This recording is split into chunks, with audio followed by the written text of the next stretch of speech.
Yep. Bye. Oh.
Ladies and gentlemen, welcome.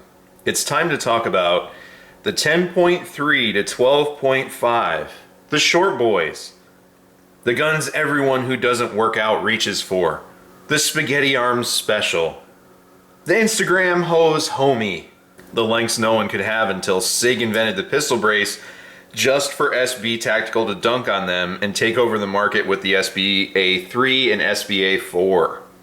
Which opened the door for PSA to pump the market with just as good pistol builds. Builds these people try to use for everything and say, it's all I need, bro. It's all I need. Today we're going to talk about 5 pros, 2 middle grounds, and 5 cons of the short-barreled rifles and or pistol builds. Now I've already covered the 20-inch, so I'm kind of doing a Witcher style timeline, jumping around barrel lengths instead of just descending or, you know, some sort of chronological order that would make sense. Now, I also know that after that intro, you're going to ask them, why do you have so many, nerd? Well, I'm about to wrap up all my short boys, to be honest. Now, why did you select 10.3 to 12.5 and 5.56? I wanted to encapsulate all of the carbine length gas system options, and 12.5 is in that weird Goldilocks area. Since 12.5 requires a pistol lower or a short-barreled rifle NFA tax stamp, I decided to include it in here. I know the mid-length 12.5 is a Goldilocks gun. I shot one myself. Very smooth shooting firearm. But let's not get too sidetracked.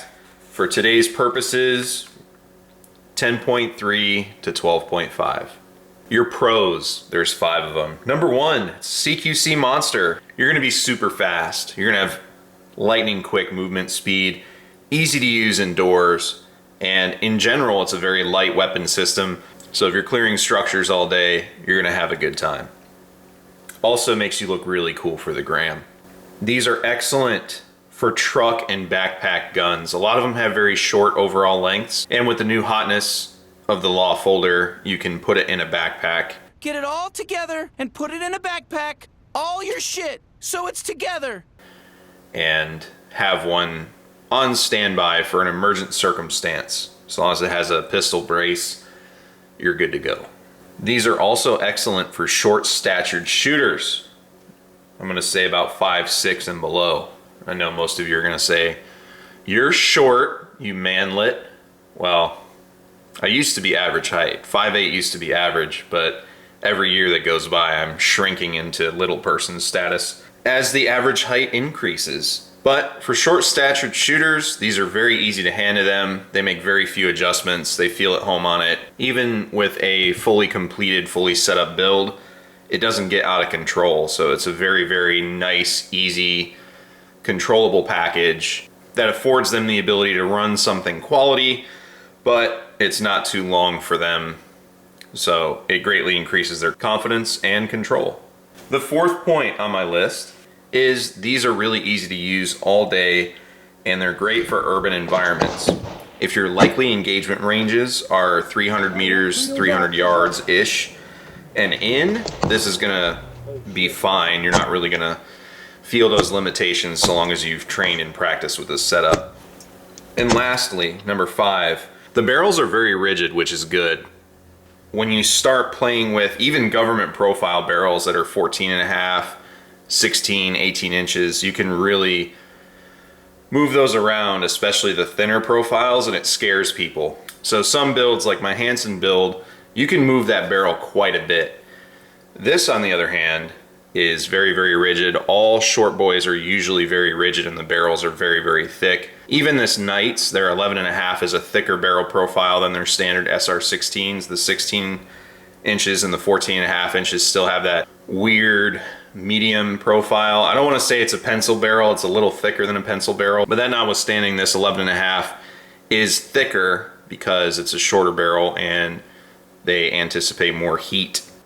This rigidity lends itself to accuracy.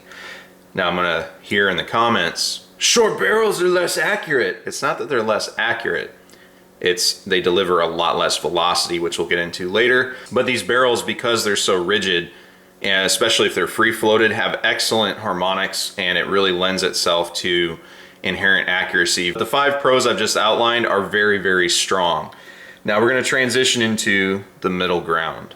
I have 2 points in the middle ground. First, lightweight.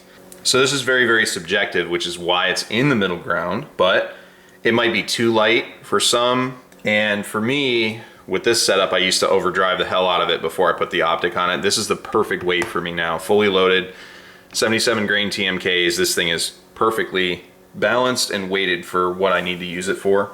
But because it's so light, it's also good for weaker shooters. So if you have someone who's small statured, they don't work out, a female shooter who's on the petite end of the scale, a male shooter that's on the petite end of the scale, or a younger person, these are really, really good.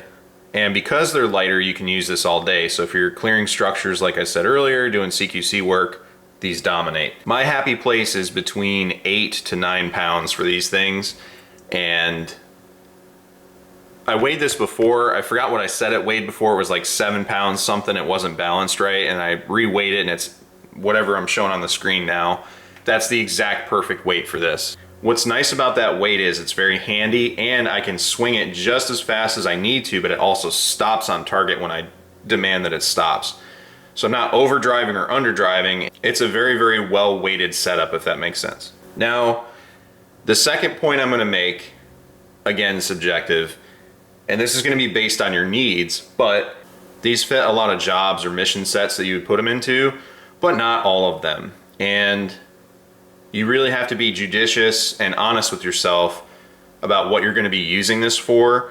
And a lot of people fall prey to, this'll never happen to me. And I can go through history and show you why you're wrong, but I'm just gonna, that mentality is not a plan. Hope is not a plan. Hoping that you can dominate in a certain arena and then be fine in everything else is not smart. My whole point with this is not to like trash talk people. It's to try to engage people into critical thinking exercises where you take an honest look, which is very hard for some people, but you take an honest look at your skills, what you could possibly run into, and then try to see if this will cover everything. I mean, if you're in a big city where your engagements are measured by blocks or, you know, no more than 300 yards, probably fine.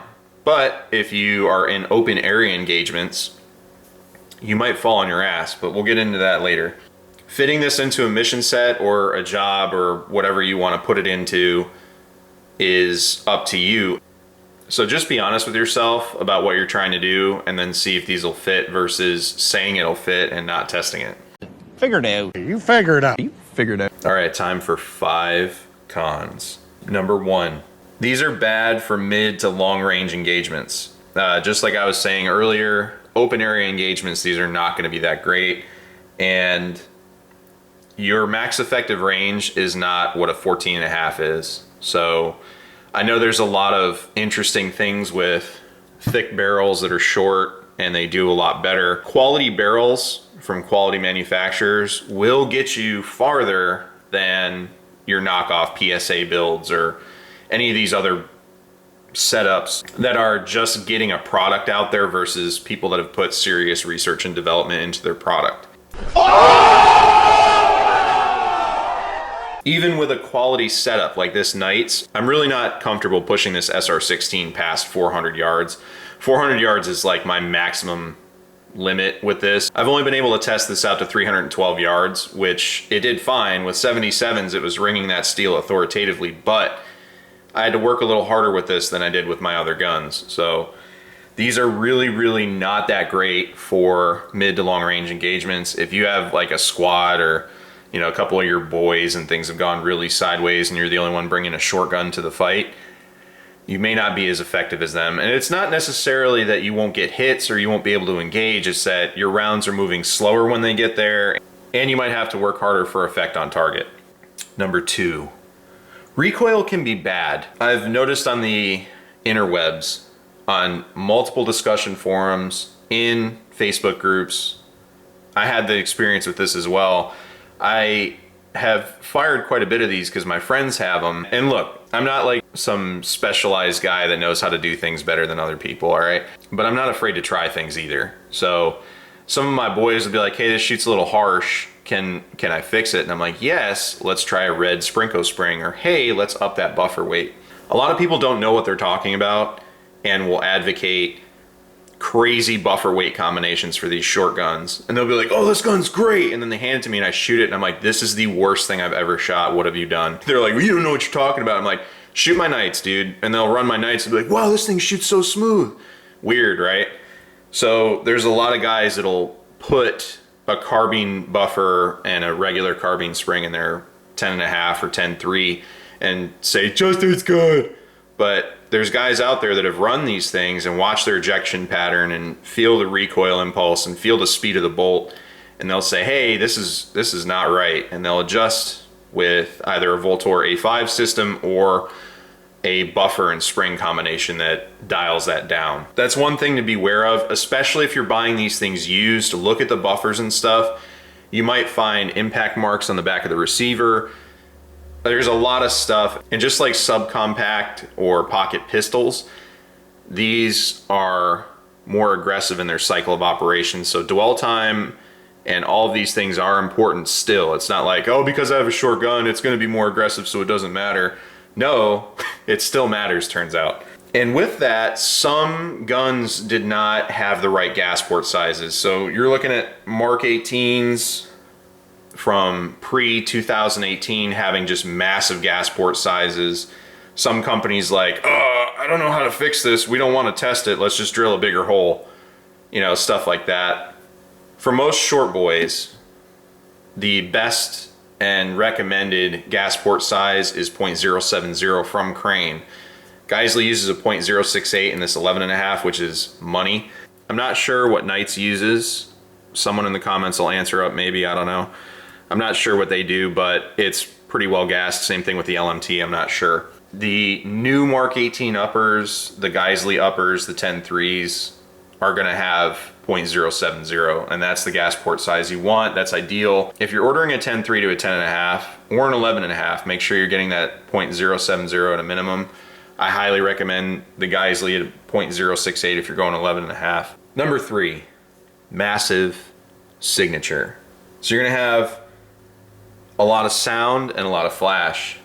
There is nothing that will make you deafer faster than your short boy with a surefire muzzle brake touching that off indoors.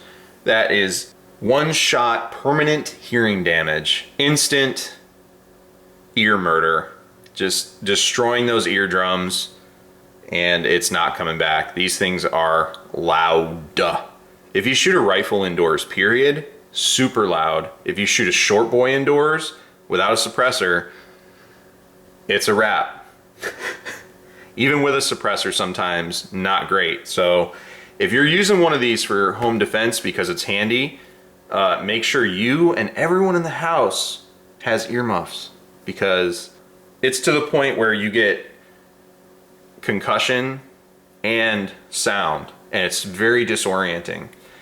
You'll see this at the range where people shoot these things and they're super loud even with ear protection, so put that inside where the noise has nowhere to go. If you're trying to be covert and move around and not get detected and you don't have a suppressor, this is not the setup for you. The second you fire one of these, everyone's gonna know where you're at. And I know y'all are gonna say, but what about a regular gun? Yes, also loud, but this is louder. You can always tell without a shadow of a doubt who is shooting a short boy. They're way louder. Flash. So because the powder is traveling down a shorter distance, if you're shooting a round that's optimized for a short barrel or not optimized for a short barrel, you're gonna have unburnt powder that's just foof. And you'll see it, even if there's a little bit of shade, you'll see it. Yep, fire. Woo. Jesus, that thing is fucking loud. It is. These are not the best thing for moving quietly or, or not being detected. And if you are shooting one of these without a suppressor, especially at nighttime, and you're trying not to be detected, best of luck to you. Grantham interviewed a guy that stacked a lot of bodies, and he talked about discharging a Mark 18 without a suppressor at night. I think it had a muzzle brake. All the fire came his way. This is gonna hurt a lot of people's feelings. But you have to use optimized or high performance ammunition in these rifles or pistols to be effective. Just throwing 55 grain in there doesn't work. Luckily M855 does okay in these barrels, but by and large, you need to be running some sort of heavy grain weight or something that's been optimized. So a Mark 318 Mod O optimized for short barrels does great in a 14.5, but in the short barrels it works. Running 77 grain TMKs or Mark 262 or something like that is definitely preferable. Hornady Black 75 grain, 69 grain stuff. You're gonna have to use that quality ammunition to be effective. And there's gonna be people that try to fight me on that, and they're gonna be like, oh no, I'll just use Tula 55, it rings steel plenty hard. No, it doesn't.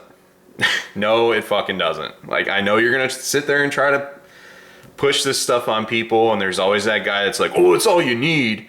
Yeah, okay, buddy. Whatever you say. But you're really gonna need to use heavier rounds. This has 77 grain TMKs in it. These are Mark 262s.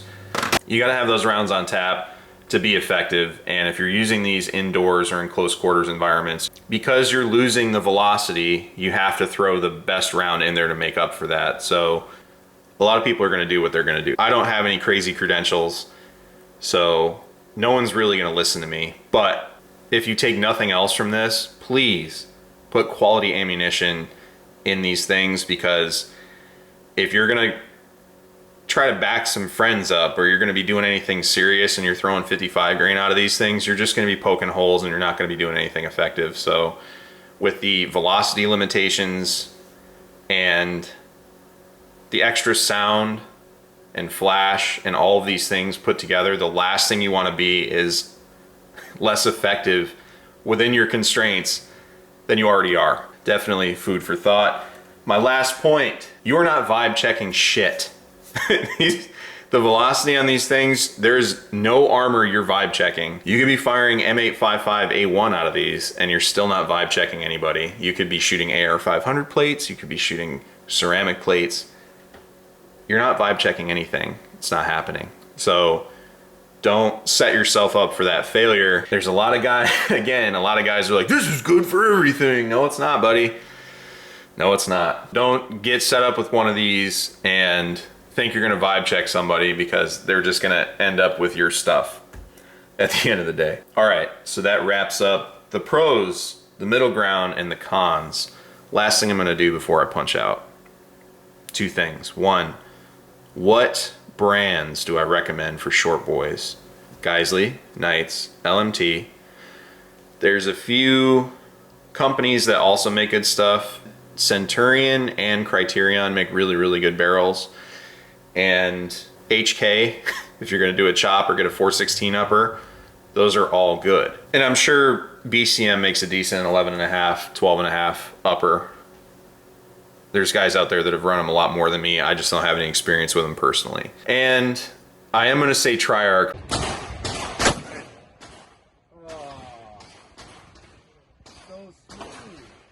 But you are going to be waiting a very, very long time. I'm very impressed with Triarc's product. I'm not impressed with Triarc, if that makes sense. It's kind of like Knights, but Knights is better than Triarc. Do that math. That said, with those companies, you know, HK, Triarc, BCM, Geissele, Knights, LMT, what are my recommendations? I see a lot of cats running. They're putting like 1 to 10s or 1 to 8s on these things. That's a lot. I prefer a 1 to 4 or 1 to 6 or a dot with a magnifier on these things. And you can also put, you know, all your cool night vision attachments and a suppressor on here and have a relatively light package that equals out to about 16 inches. These 11.5s with a Surefire RC2 come in around 16 inches. So if you want to, you know, run something that's overall the same length of something else you're used to, you know, knock yourself out. And these are excellent suppressor hosts. 11.5 is a great suppressor host, especially this Geissele. I'm also hoping that the Knights, when I can get a QDC, whenever that is, both with finances and availability, that it will also be a very, very smooth suppressor host. I've heard nothing but excellent things about this. And I've shot that LMT suppressed. Smooth operator with the right buffer and springs. So with that said, I highly recommend, this is not a cheap man's setup. Of all the setups to cheap out on, this is not in that category. You need good optics so you can see what you're doing, because with the decreased velocity, you're gonna need stray lock, or you're gonna need to be able to see your misses. So you need at least a 1 to 4 or 1 to 6, but you also don't necessarily wanna go down the 1 to 8, 1 to 10 route and weighing down your setup. And it might just be too much glass for not enough ass. What I recommend is like a Steiner 1 to 4, 1 to 5, or any 1 to 6 you want to throw on it. Make sure you have a suppressor and a good light, you know, be it a Surefire or a mod light or an Arisaka, whatever you want. But, you know, make sure you optimize it for whatever you're going to put it in, because a lot of cats are just throwing shit together and hoping it works. If you do not have anything quality and you're trying to get a good setup, this is the first time you need to step into getting a quality setup. With going shorter, you're running into more variables and you want to eliminate as many of them as possible. I'm always going to advocate getting a quality setup from a reputable manufacturer that's been tested, and the parts are both factory tested and tested in the field by a menagerie of end users. With that said, do not cheap out on your short boys. Don't feed them trash. You really got to do these right if you want them to be effective. If not, don't do it, is my recommendation. A lot of cats get these now because they can put a SBA 3 or an SBA 4 and cut corners, and that's fine. I do it too. You know, I like having a pistol that's short. It's great, but at the same time, My 14.5, my 16's way easier to shoot, much more effective. They're not as light, but therein lies the dilemma. So if you're gonna do one of these, do it right. Definitely assess what you're putting it into, because if you do it wrong and this is what you grab when shit goes sideways, you're gonna get you're gonna get clapped, I guess. I don't know. But anyways, hopefully you enjoyed the video. Thanks for watching. Take care out there.